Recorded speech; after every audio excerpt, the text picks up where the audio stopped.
Hello once again, and welcome to another episode of Inside IUE Sports. I'm your host, Caleb Gillock. On today's episode, we're going to talk about volleyball, cross country, and Franklin Crist. We'll talk a little bit about golf with Lance Hackman. But first, joining me to talk about cross country is head coach Brett Crowley. Coach, thanks for joining me. Thank you, Caleb. Appreciate it. Good to see you again. Well, this past weekend, you had the conference meet. Tell us a little bit about that. Well, we coming into the KIAC championships, we're riding a really good wave. We had enjoyed a very successful meet, I think, in Asbury. 4 of our men were in the top 10 at that particular meet, and we're really using that as a training opportunity. So coming into the championships, we're well rested. Asbury was a challenging course. Our women, Morgan Stanley, and several others were really, I felt, spooled up, ready to go, and go to the championships. And we were ranked. The men were 3rd and ended up finishing 5th. Adam Klipstein, our number 1 runner, was not feeling well, and during the race had to stop to unload his lunch, so to speak, and then did finish from that standpoint. But Blake Brooks, his teammate, picked him up, and we were still able to have a good individual accomplishment there. But for both of our teams, we struggled, and with the women finishing 7th after being predicted 6th. I know that anyone was really happy with the outcome, and it showed from that standpoint. Our team really cared and really geared up for this event, and was disappointed not to have at least individuals advance this time around in the nationals. But this was only the one downside to a very, very promising and very good season across the board. So future's bright. Rio Grande, I may be jinxed at Rio Grande, who knows.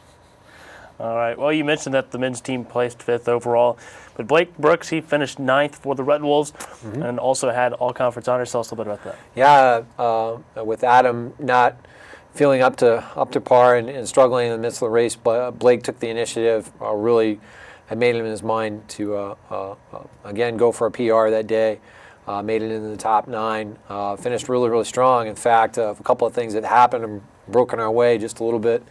He was passed by a guy from Ohio Christian. Ohio Christian can't qualify for the Nationals. Rio Grande actually wins the meet rather than finishing 2nd, and their number 5 doesn't get disqualified. Blake gets a trip to Charlotte. Right. But all in all, he had an excellent day for us on a kind of a difficult day where everybody was just a little bit off in terms of their pacing and time, and Blake really shined through. And as good as he did, even he was a little discouraged and disappointed that we didn't, for his teammates across the board. But he had an excellent day and really did pace us, and he's done that twice now for us. And I think down the road, I think you can look for big things from Blake. Morgan Stanley and Adam Klipstein also were KIAC Champions of Character Award recipients. Tell us about that. Yeah, this year, first, each sport, KIAC is recognizing 2, 1 man, 1 woman from each teams who embody the 5 core values, respect and integrity being some of the servant leadership being some of the cornerstone values that the NAIA really tries to embody. And this was very hard for me. I feel like I have 15 athletes that really embody all 5 of those characteristics and do so on a daily basis, in addition to being very strong students. So it was really a hard decision, and we were only allowed 2. So I really felt that Adam really sets a tone for our team with his example, and Morgan as well. So they were very deserving of that recognition. It was nice of the conference to do so.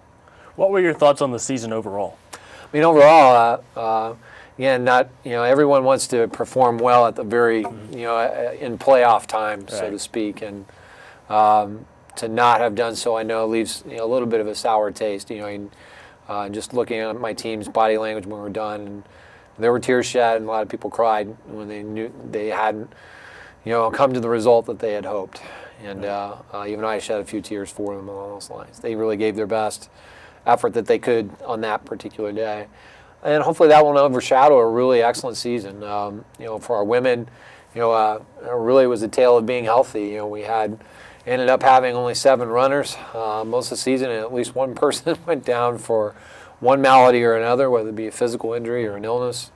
I shudder to think what we could have done, and maybe early on if all 7 runners had been able to run the entire season. Grace Rushi spent much of the time on injured reserve. Even Morgan herself missed 2 meets with flu bugs. So, in all possible, we had several PRs. Right. We got a personal and season best out of Haley Rogers, who's really coming on board. Allie Can, who, again, both of them are coming off injuries from last spring in track and really getting back into the swing of things. On the men's side, again, for both teams, we have, technically 8 newcomers, 7 freshmen, and one transfer in Braden Burke. And I really felt like our men really came a long way. We had some ups and downs, consistency-wise at Terre Haute, but we really, in October, had really started to peak, and maybe peaked just a little too soon this time around. Right. But we got a lot of leadership out of Kyle Hall, Adam especially setting a good example. We pack ran a lot with Cole Dudley, our other freshman from National Trail, and Braden. Along those lines, anytime I think you win 3 meets a year, regardless of the competition, and that's something that our program has never done, is a great accomplishment and a good stepping stone into track season and hopefully into a really strong cross-country season come fall of 2016. Right. Well, now that the season's over, you've got some things to do here during the fall and summer as far as community service is concerned. Tell us a little bit about that. Well, we've already done one community service project. We worked with Boys and Girls Club, something we've annually done. One of our alums, Kessler Klingler, who works with Boys and Girls Club, sponsored this opportunity for us where we get to go play and work with kids at Boys and Girls. Down the road, we hopefully will be involved with Special Olympics again, as we've done traditionally. And one of our kids mentioned a couple of other opportunities we may get involved with per our commitment to the Champions of Character. So we'll have some downtime to get involved with those things and give back to our community, and as well, it'll be good opportunities for winning and training. As I'll set a tone for our team later today in our team meeting, an after-action moment, we're going to Charlotte. I'm already saying it right now. We're going to do everything we can to get to Charlotte, and that will be our mission for the next several months ahead. All right. Well, thanks for joining me today, Coach. Thank you very much. All right. There you have it from cross-country head coach Brett Crowley talking about his season. We'll be right back with more Inside IUE Sports right after this.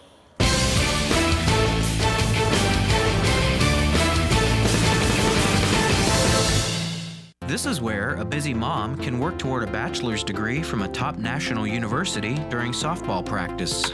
It's where a service member can continue his college studies from anywhere in the world, and where you'll benefit from one of the country's most effectively delivered online programs. Woohoo! So, if you've ever wondered if a college education is really worth it, this is where you'll see that it is.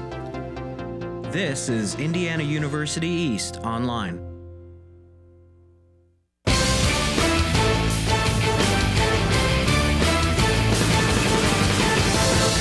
And welcome back to Inside IUE Sports. It's time to talk about volleyball with head coach Abby Niekamp. Coach, thanks for joining me. Thanks for having me.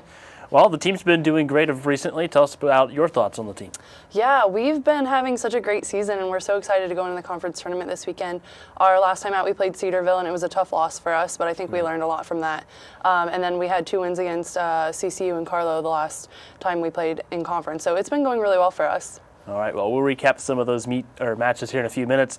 Let's start off by talking about the Indiana Tech tournament. Picked up 3 wins and 1 loss there. Tell us about how that went overall.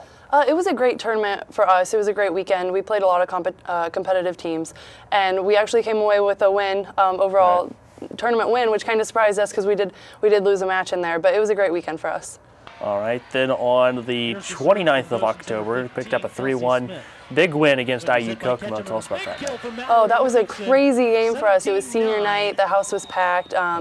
You know, we had Harry Potter themed going on for our senior Mallory Livingston. It was a great night for us. We just kind of got the momentum and we kept rolling with it, and everything was clicking for us that night. Our defense was there. We were picking up things on coverage that we normally don't. But it was an overall team effort, and I think we played off the energy of the fans really well, and we were so happy to come away with a win. What do you think a big win like that means to Mallory on her senior night? Oh, it was such a good win for her. I know it meant a lot to her to be able to go out in her last match at Seton and play that well and play with the team that well. So I think it meant a ton to her to be able to do that. Well, you also mentioned the Halloween tournament down at Cincinnati Christian. The first match was a 3-0 win against Carlo. Tell us about that match. Yeah, so we went into that weekend thinking, we needed to end on 2 good conference wins, and we needed to keep up our energy and start playing more consistently moving forward. So against Carlo, I think we were able to do that. All right, and then also a 3-0 win against Cincinnati Christian. Tell us a little bit about that one. Yeah, the same thing. We just really wanted to play consistent that game, and they have some really nice players on their side. They had a outside number 15 that really gave us some problems, and their setter was really consistent. So it was nice to walk away the day with 2 wins. All right, then the last one that you mentioned, a 3-1 loss at Cedarville. Tell us about that match. Yeah, I think we let down a little bit since it wasn't a conference game and it was away against Cedarville. So I think we ended up we didn't come out with as much focus as we had for the past couple games, and we knew we were going into a little bit of a stretch of just practices, and so I think we let down a little bit and we weren't able to get that win.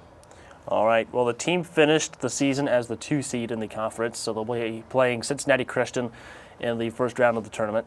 Tell us what your plan is for that match. Well, we're definitely going to look back on, what Cincinnati Christian did well, which was their big number 15 outside, and we're going to, kind of focus on that moving forward. And we're really excited to play this game and get past the first round. All right. Well, if you win that one, there's a chance you'll come up against Asbury again. It was a 3-2 loss at home back earlier in the season. You think your team has what it takes to get past them this time? Absolutely. We're hungry for that game. We want to play them again.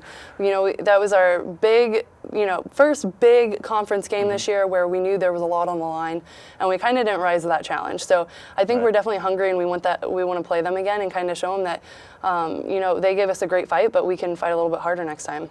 And what are some of the things that your team do differently than what they did in the match before? We don't play well when we're pulling apart and we're kind of just focused on our individual play.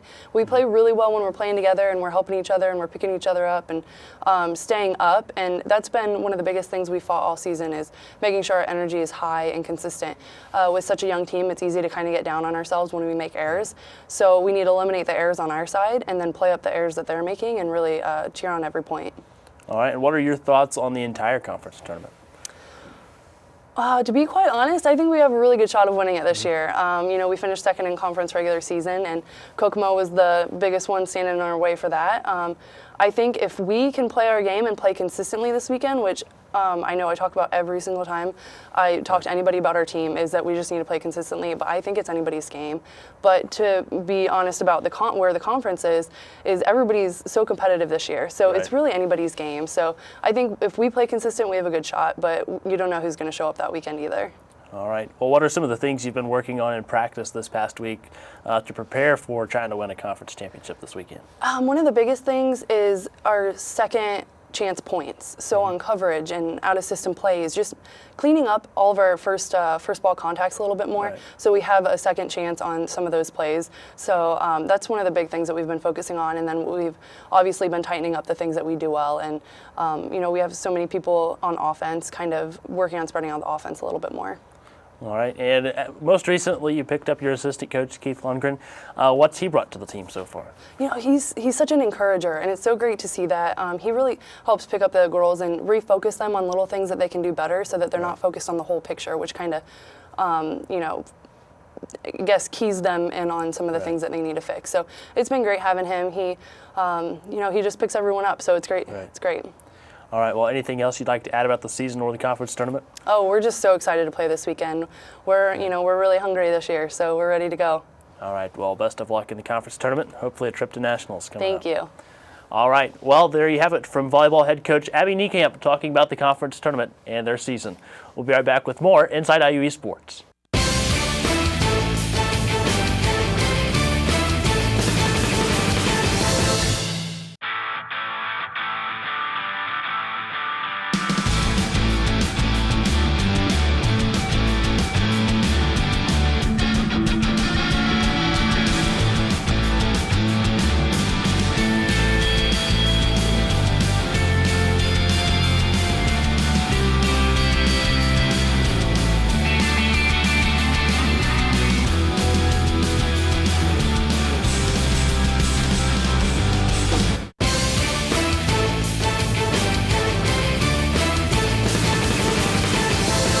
And welcome back to Inside IUE Sports. I'm your host, Caleb Gillock. We've not had a chance to talk a lot about men's golf on the show yet this year.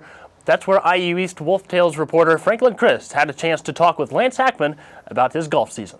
Welcome back again, ladies and gentlemen, to yet another edition of Wolf Tales. I'm your host, Franklin Crist, and today I'm joined by one of my fellow teammates, Lance Hackman. Lance, good to have you. Thanks for having me. First off, a lot of times, when you make the adjustments to move to college, there's a lot of things that you've got to change, and many times, there are things that you're not accustomed to doing. And what would you say would be some of those things that you've had to sort of adjust to coming here to IU East? Probably the biggest thing is definitely my study habits. Sure. I mean, high school is pretty easy compared to college. I mean, teachers were a lot more lenient. I mean, hey, you could turn your homework in a day late, no big deal. At college, I mean, I've never actually sat down in high school and done homework for 3-4 hours at a time. Yeah. In college, that's a normal thing. Yeah, sure. I know it's a very much a big adjustment. I'm still adjusting to it myself, even after my 5 years here in school. But you've obviously made some adjustments for in terms of schoolwork. But have you had to make some of those adjustments as well in terms of high school golf to college golf? Oh yeah. I mean, high school golf. I mean, if it's not spring season, you're not expected to do anything really. I mean, it's on your own time. But college golf, it's pretty much a must. You have to be at the golf course as much as possible. I mean, out there having a routine and going to hit balls, chipping and putting, playing 9 holes, whatever you can do. Is it what you thought it would be? I know, a lot of times you got an idea of what you think's going to happen once you get to school. You think things are going to happen a certain way. Has it been that for you? For the most part. I mean, I think you always a little underestimate what it's going to be, like studying and golf and that kind of stuff. I mean, you don't actually think, oh, I won't be studying for 4 hours, and sure. It is, every minute of it. Yeah, sure. Now, I know you've talked about some schools in the past that you attended or you thought about attending, and you ended up not going to some of those schools because they didn't have your major. Business informatics is what you're going to school for. Yep. Do you have a plan as to what you'd like to do with that? Not exactly. My thoughts coming to college is that I would try to delve into something that I'm interested in, and computers is one of the things, and business I just thought would be something that's pretty well you can use in any profession. Absolutely. I mean, business management, you could just move up the ranks a lot easier. And I mean, it's interesting as well, but informatics I thought is just a branch of something in computers that I thought I could use in any job. Yeah, very, very broad. Kind of my interest in communications as well. It's very broad, like you said, and there's just a lot of different angles you can go with it, and it makes it a whole lot easier, especially when you get out of school someday to try and find a job. Yeah. So I know your family is a big golf family. Oh, yeah. Your dad plays. I know he's come to quite a few of your tournaments. How reassuring is it to look over and see him walking down the edge of the fairway with you? Oh yeah, I mean, when I signed my letter of intent, I think he was more excited about me playing golf than I was almost, just because he loves being out there, and he's been there every step of the way, middle school, high school, and college, and yeah, it's definitely reassuring having him there and supporting me all the way. Now, I can actually relate to that as well myself. I know once I was coming to college, I was, very much excited to do this as well. But I think my dad was just as excited as I was, as he said. I mean, I know he loves walking down the fairways, coming to all these courses and stuff like that too, and, just taking it all in, as we do. But I know also your sister plays, and she plays for Cleveland State over in Ohio. What sort of things have you learned from her being a Division I golfer? Oh, Allison, she definitely has her own schedule. It's a lot different than mine for Division I. In the winter, they have team conditioning and all that stuff, and team practices, and they're out at the course so much. I mean, more than I could ever imagine. But yeah, she just has her own schedule, and I mean, it's a little similar to mine. It's just at a higher level. Sure. Now, I know your dad's a good player. Your sister obviously is a good player. What's one of the biggest things that you've learned from both of them? Probably perseverance. I think on the course, the main thing you got to realize is you can have a bad hole. It's just a matter of coming back from that and really finishing around strong and always being prepared for that one bad hole, and anything can go wrong, and fighting through that and finishing it strong. Sure.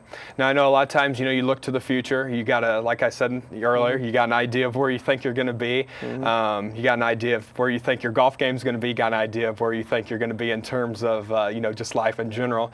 Where do you see yourself potentially in the next, few years after college?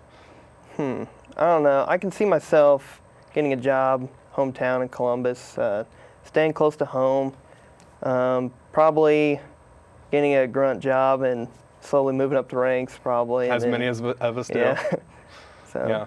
No, I know we talked or I mentioned a little bit ago about looking forward, but you guys have got a young team as a whole. There's a lot of potential there. By the time you guys become juniors and seniors, what do you think some of those things that you guys could possibly accomplish would be?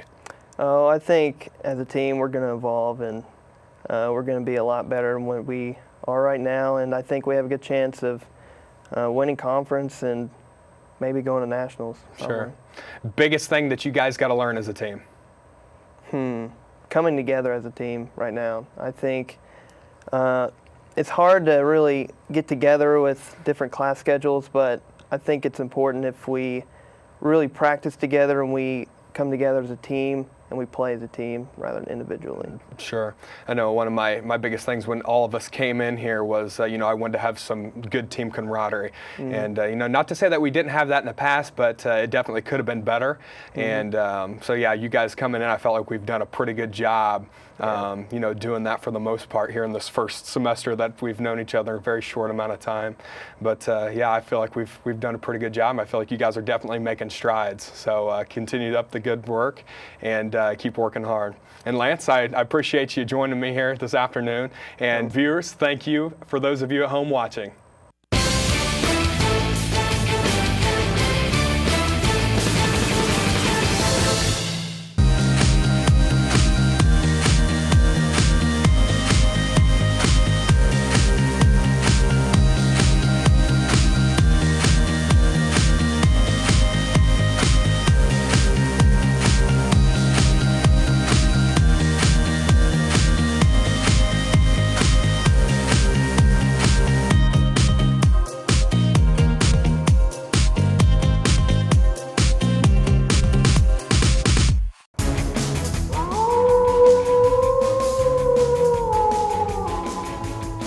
Welcome back to Inside IUE Sports. That sound you just heard means that it is time for Wolf Center. Wolf Center is ready to take a look back at last week's IU East results and ahead to next week's schedule. You can download the Wolf House sound you just heard for free by downloading the free IU East Athletics app at the iTunes App Store or at Google Play. Now taking a look back at last week's IU East results on October 29th, the volleyball team defeated number 32 IU Kokomo 3-1. Sydney Durham had 11 kills, 2 aces, and 4 blocks. On October 31st, the volleyball team won against Carlo 3-0. Bailey Gates had 8 kills, 2 blocks, and a .350 hitting average. The volleyball team also swept Cincinnati Christian 3-0 on October 31st. Mallory Livingston had 13 kills and a .423 hitting average.